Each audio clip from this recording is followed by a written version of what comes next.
All right, we're going to talk about everybody's favorite topic, puberty, sexuality, and dating. Oh no! All right. Okay, so just a brief definition.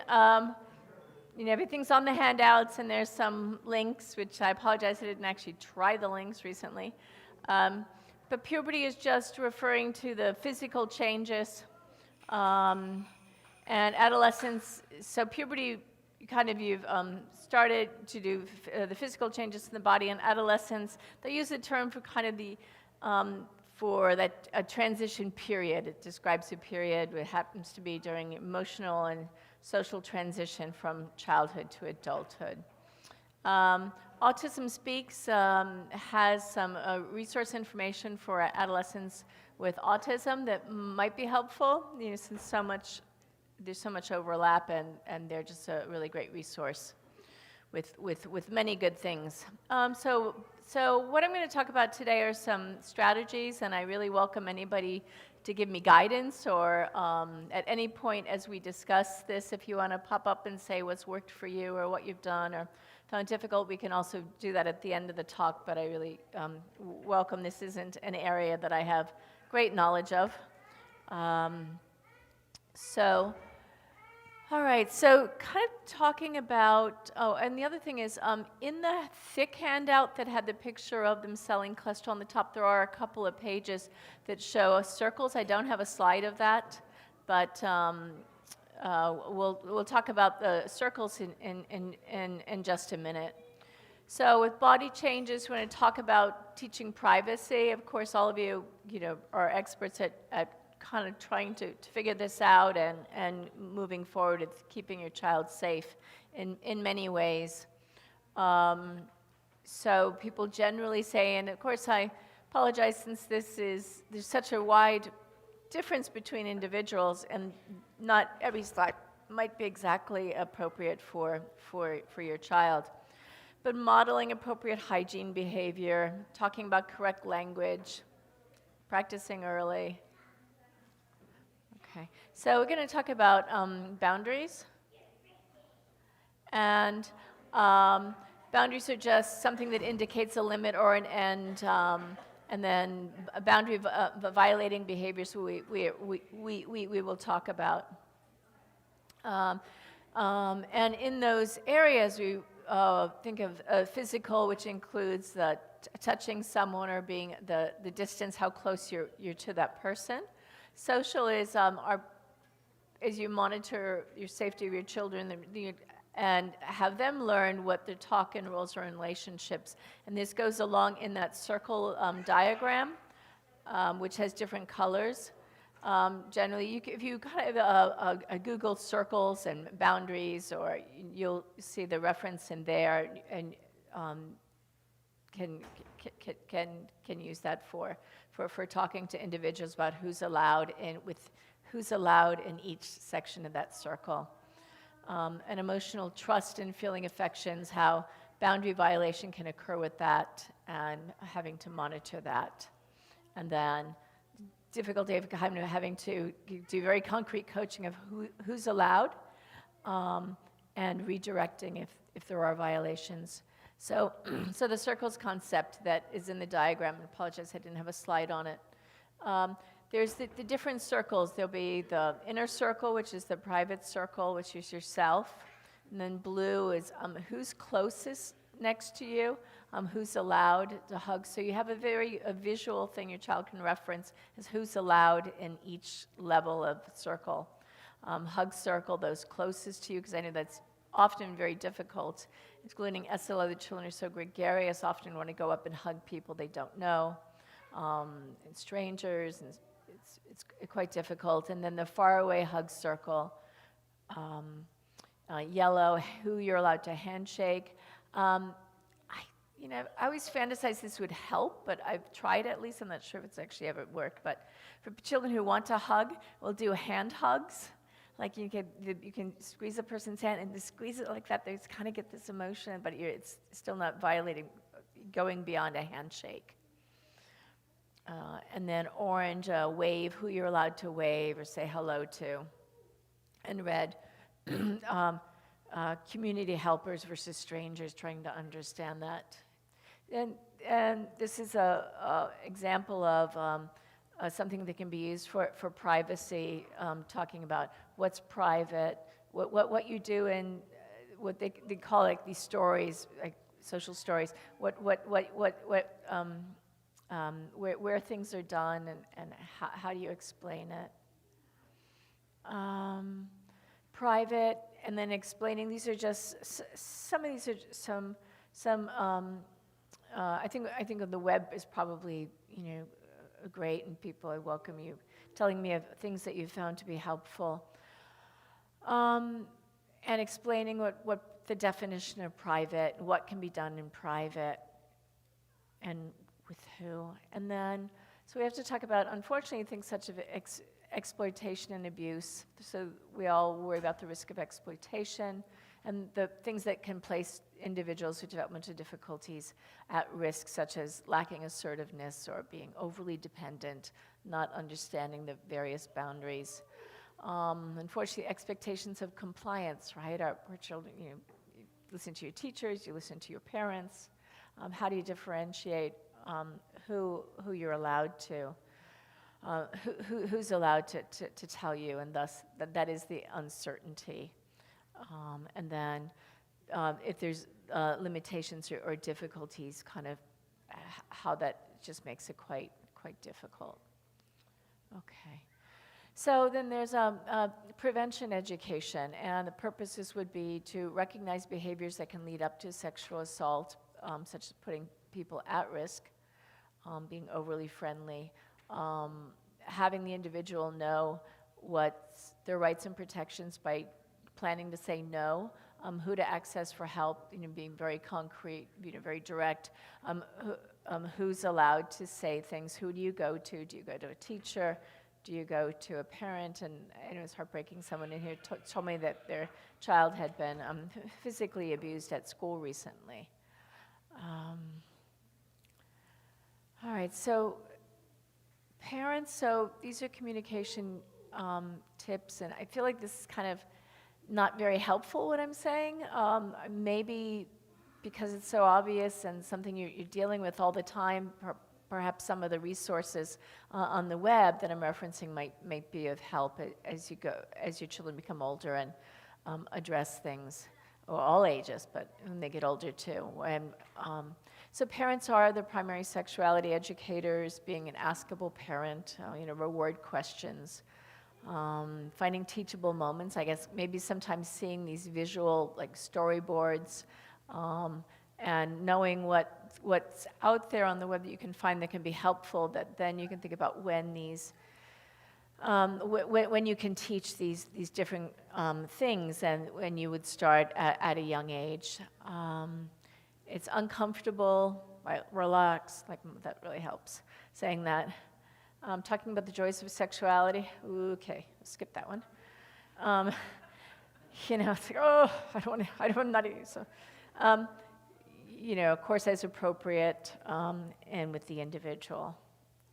So, okay. So, feelings and values, sharing that, verbalizing it, sometimes with the pictures can be very helpful with picture boards. Be aware of what they're taught in the community. I guess there would be more if you know what's being taught in school, primarily.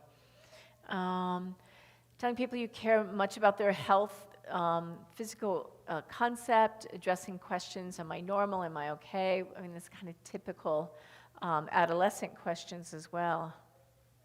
Okay, so now I can talk about kind of not as much vague, but maybe a little bit more concrete, a little bit more something I know more about too, so I feel more comfortable. So premenstrual symptoms. Okay, so those can occur prior to the first period beginning. My parents say, oh yeah, my child's moody and it's cycling. And Simona, I welcome if you have any guidance as we go through this, please, appreciate it. So that can occur prior to period starting. Sometimes we use antidepressants a little bit for premenstrual symptoms in individuals, including adults. I wrote main, but it's really one of the treatments for mood, irritability, and instability. Again, being careful if there's a family history of bipolar. No hormonal treatments, birth control pills. And I don't know, Simona, if you would mind coming up and helping me. Being a pediatrician and a geneticist and working with SLO. Okay, great. And to talk about some people have asked about that, and I said I don't have the knowledge about the different birth control pills, particularly that would be used in SLO, considering the hormonal differences in SLO. So as far as we know, there's no hormonal differences, but it might be that some of the hormones, especially since they're all cholesterol-based, have a 7-DHC component to them. From a hormonal treatment point of view, I think it's important that we often use birth control pills to regulate the premenstrual syndromes, or even just sometimes from a hygiene aspect. Some of these girls don't really like having their periods. I mean, no one really does, but they really freak at having their periods. And so even that aspect, you can use the pill to kind of prevent any kind of cycles by keeping it on and just having withdrawal bleeds either only a couple of times a year or even for longer term, and that is all accepted by OBGYNs.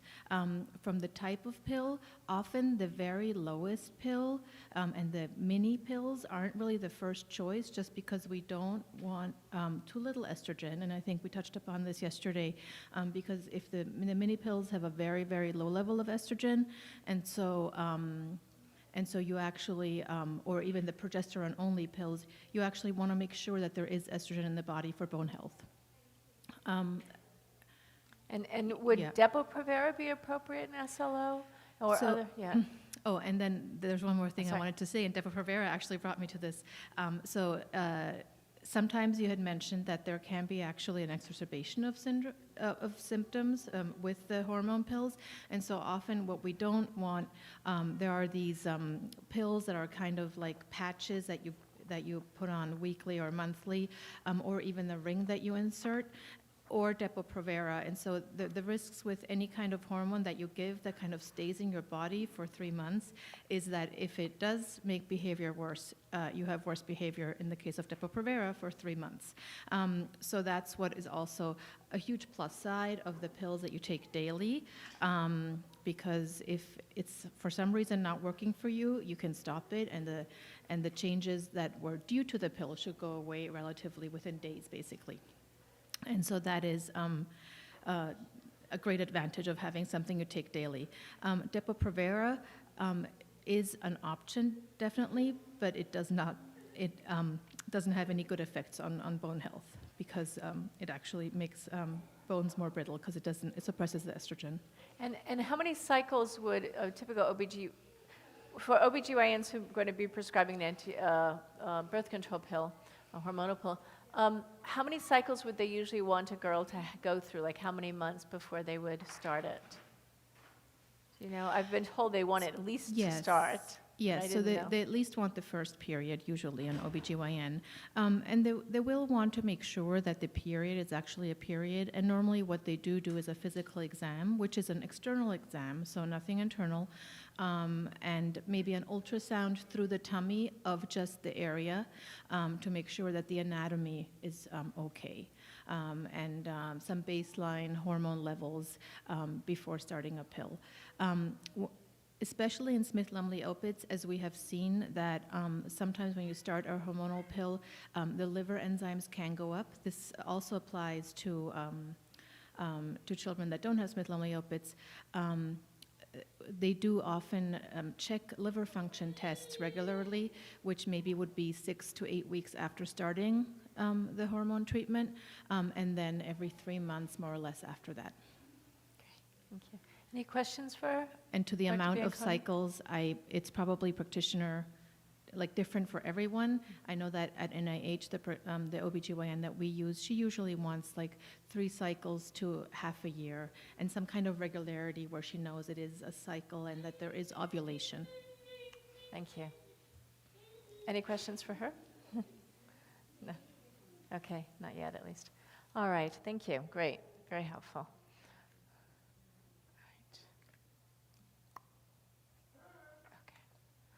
All right. So then, the definition of sexuality is they define it as the kind of the integration or physical, emotional, intellectual, and social aspects of a personality that's expression of our being male or female. So along in that circle, the privacy circle in there is in touch. And you can work with people in demonstrating appropriate touch and safe boundaries. Sometimes a visual circle is helpful. Teaching the shaking the hands or hand hug. This just emphasizes that it's something you can teach, and there's some resources to help with that. Discuss body changes during maturation. As Simona mentioned, when things with birth control, using hormonal therapy, birth control pills often is to decrease the flow, so it's a little bit easier. And then accept normal experimentation, physical experimentation the child would have. And then, so some things for security. Okay, so just kind of strategies for wanderers. Consider securing doors and windows, having ID, shoe tags, temporary tattoos, the technology, right? The ankle bracelet with information on there for tracking individuals. Their local police and fire department. I know that Juki's parents talk about that, and I missed meeting with people. I haven't seen a lot of the sessions, so I'm not sure how much they discussed that today. But I know they've worked with their local police department to obtain that and track him as needed. Sometimes telling people you have SLO or your child has SLO so they can be more aware, or autism. I think a lot of people often use the strategy of just using the word autism because SLO, people are like, what? But autism, they have a better understanding of that now. So strategies for aggression, we talked about some earlier, and it's just emphasizing again that there's the increased social aspects. So the individuals with SLO are often stressed by social things. They tend to be anxious and socially difficult sometimes, right? Sometimes too overly gregarious. And then having activities with you to help a child so they don't transition, and the headphones we talked about earlier. And then, so internet safety, gosh, unfortunately we have this new thing to deal with, right? Cyberbullying, threats of people asking information. So there are some social networking websites designed specifically for individuals with autism. We are autism.org and wrongplanet.net, and I welcome if other people have some sites that they know of that can be used safely and are monitored. And then things to tell your child: don't give out personal or private information. And then I list kind of names and various things. And then, of course, telling people that if somebody makes you feel bad, come to tell me. If you feel bad for some reason or somebody is mean to you. And then emphasizing to them as they get older, right? Don't send money or private information, and making yourself available for the person that they can go to if they feel bad about something. So I did want to touch about day programming needs. So because it's just heartbreaking. I remember when the early SLO conferences I came to about 20 years ago, and there was a girl about 15, and the parents said she hadn't been in school since age 8 because the school said they couldn't meet her needs. I just kind of like, oh my God. So public schools are required in the U.S. to serve individuals with disabilities to age 22. One of the things the schools aren't also good on telling you this, and Simona may, or anyone else correct me if I'm wrong, I think it's by age 16 they have to start at the annual meetings. They have to start with planning at 16 for what they call transition planning. For what do you do later? Is it vocational, and also how long you can go to school? Some individuals decide to leave at 18, but they can go until they're 22. So it's important to start that process with the school. Also, a lot of schools, in the U.S., there's a lengthy wait for day programming. If they're adults, some people I recommend going on as soon as you can get on the list, even if it's in early childhood, because there are just really, the resources for adults, I think, are not as good in this country as we have for children who are in the school system. And this has more information about transitioning to adulthood and the legal requirements that the schools have to make sure that these transitions are helping. They define it as they go through the process, talking about how do you move on to the world of adulthood, and that's which would include might include vocational training on the different kind of tracks that you can go through through school through high school. And then the IDEA is the law that requires the transition planning. And then, and as I mentioned, in U.S. it's called the Individualized Educational Plan that you meet with the school. The school sometimes, varies a lot, and then sometimes some tell you you're not going to have an IEP meeting, but if you request an IEP meeting, the school has to give you an IEP meeting with a certain amount of time. And then they will work on these various aspects, and often it would be part of the school. Maybe there's vocational training as part of the school, while working one day a week in a store, various things like that. And then the other I touched upon earlier that can occur in adolescence is that, yes, adolescence is a normal time of transition and learning boundaries, so it doesn't help, right? So you have normal teenage stuff and SLO as well, so you have kind of a double whammy. But to know that some of our psychiatric disorders start younger, like ADHD, we'd say by age 6 they should present. It used to be 3, now they say 6, somewhere around there. But mood disorders in both typically developing individuals as well as SLO can kick in when they're adolescents or adults. Younger as well, but classically it's a little bit more, it becomes more frequent as you become older. And then the obsessive compulsive disorder, those symptoms can be seen, but I'm seeing it also more in when individuals are adolescents. So, thank you. Any questions for me or Dr. Bianconi? Please, if you would come to the mic so that it's recorded and we can hear you here too. Testing. Okay, I have one here too.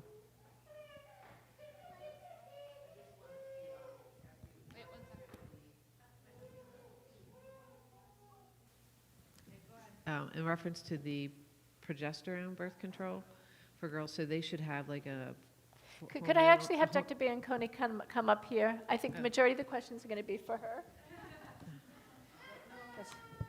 I should have fobbed this lecture off to her. Oh, you have one. Okay. So the progesterone-based pill forms for young ladies, they should have a hormonal study ahead of time, and then after they're on the pill, 6 weeks post that, do the liver enzymes? So that applies to all pills, not Okay. only the progesterone only. In the progesterone only combination, though, you do run the risk of compromising bone health. Like the Depo-Provera, one of the side effects is that you can end up with more fragile bones. Okay. And so osteopenia or osteoporosis. And so if you are on that for a very long time, and it's always about, I think often the consequences 20, 30 years down the line or for special populations aren't thought of when drug companies come up with a new drug. Mm-hmm. So if you think of the progesterone only pill as something that, a young adult takes between, they're not going to be sexually active until 22, right? So 22 to 28 when they get married and have their children, right? That was the thought at the time. And so then there might not be downstream effects. But if you then end up actually giving this to a 13-year-old all the way until they're 35 and decide to, then they never reach that peak bone density that we would expect other teenage girls that go through puberty normally to reach. And that's why progesterone, if you give it for a very long time, like Depo-Provera, if you give it for a very long time, only that for hormone regulation, you might be compromising bone health. And it's just something to keep in mind. It might still be the best choice, but it is something to be aware of. Okay, and then the second question, birth control for young men. Is that something, I mean, we talk about it with some of the other parents our son goes to school with, and that's just in our transition group that we talk about. So you're the professional. So that is actually a great question that I've never been asked, but is probably just because we're also uncomfortable speaking about all of this, and so we've never volunteered information. So I think you had on the slide that, you know, Depo-Provera has the advantage and also the hormonal contraception, in addition to suppressing the PMS symptoms, because those go in line with a normal hormonal cycle, that they prevent pregnancy. And so I'll start with the women. So if you think that somebody's at risk of pregnancy, a very safe and effective way of preventing pregnancy is the hormonal IUDs, like the Mirena is a brand name that is readily available, which don't carry the same risks of making periods heavier than the other IUDs from like 50, 60 years ago, the copper IUDs had, because they actually lighten periods usually and lighten cramping because the whole cycle, the tissue doesn't, you know, grow as much during the cycle, et cetera, and they provide excellent contraception. They don't, again, they provide contraception, but they don't help with transmission of STDs, so sexually transmitted diseases. So that will always need a condom, and if there is a child that that is going to become sexually active, I think there is the need to educate them that unless they're in a very stable relationship, a condom should be part of the sexual experience to keep healthy. And so along those lines, for a boy, if there is a young man who is going to become sexually active, part of the education about sexuality and about where it's okay to touch and when it's okay to touch and who it's okay to touch is also condom usage. If you think that somebody's at risk of being unable to manipulate a condom and integrating that into the sexuality, then in theory there are other ways of preventing somebody who's male of having babies, but that is something that would need to be most likely, since it would involve something like, and I'm blanking on the name. A guardianship? A guardianship kind of decision? No, but Yeah. it would probably involve ethics and a doctor Okay. and the individual themselves and the guardian, because if you want to prevent birth, it's the clipping procedure that Circumcision? vasectomy. Thank you. So that would be another way of obviously preventing a male from getting females pregnant. Okay. But that, since it's surgery, would require a lot of safeguards to make sure that you don't take away somebody's autonomy.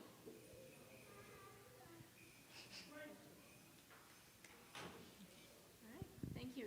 Oh, wait, another question. I just wanted to share what's been working for my daughter is the shethinks.com. It's the period panties that you don't have to wear pads or tampons. You can technically wear these panties all day long, come home and change them so you don't have the sensory aspect, which has been working well. The other question is if you do get conservatorship of your child, because they'll be developmentally like a toddler or infant, have you ever seen any kids with SLOS going under surgery to remove parts so they cannot get periods or have children? So I think it is something that we have heard that maybe sometimes in rare cases can happen. I think that if the bleeding is very, very heavy and starts leading to secondary problems like anemia or other problems, then together with, again, and since it does involve the reproductive system in intellectually disabled people, it would always involve an ethics board, the OBGYN obviously doing the procedure, and so on and so forth. If you ask me if I would ever recommend removing the ovaries, I don't see any medical indication for actually removing the ovaries. I think we heard yesterday about how sometimes when the testicles are removed at birth because they are not where they're supposed to be and are at risk of becoming cancerous, then there's problems down the line with not having enough sex hormones in adulthood, especially regarding bone health. And removing ovaries, unless they have a tumor, is not medically indicated. And if for any reason it is ever done, there should always be a hormone replacement after that. Tubal ligation, yes, that would go along with the vasectomy, that's the female equivalent. But in females, we have been as a society much more inventive in how to prevent births. So there are many other options. Normally tubal ligation wouldn't be the first choice. But if it's bleeding, that's the problem, then sometimes a hysterectomy or uterine. But again, medically speaking, I think that should only be indicated to the same degree that it would be indicated in somebody that does not have SLOS. So if you're thinking about that because of, for example, endometriosis, right? Endometriosis can be really severe. So if there is a female who has such severe endometriosis that even without intellectual disability, this is a procedure that would be considered, then it's probably okay to consider in Smith-Lemli-Opitz. But I wouldn't use it as a first line of birth control, and I wouldn't use it as a first line of dealing with heavy bleedings. And thank you for the Spanx or the Thinks. We have passed that on to lots of other patients, and I've also had positive feedback with that.